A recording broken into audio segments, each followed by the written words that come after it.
ngàyตัวล็อกแต่ตัวนั้นนี่ชิตานี่โคเวลป้อนจังหางโคเวลใครเอ็นเลยจ้ะเอ็งก็มาตัก impact จุกกับเราเลยเรานี่เอาหมด impact จุกกับเราในเกมเดียวนี้ดีเท่ impact ในชิมข้างในตัวเราจากตัวโดนนี่ตัวเราอัดเชียหมดช้าหมดจุดตักจวนอัดช้านี่อัดช้าโซ่นี่ตัวพวกจวนเนี่ยว่าไง impact ในเราเชื่อ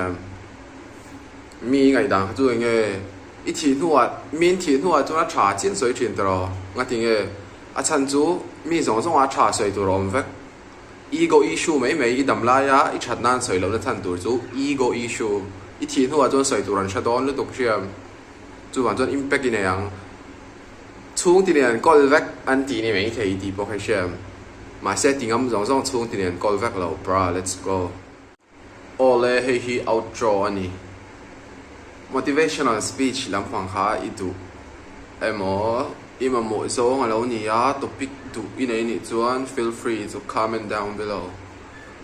Peace. I mean, pods.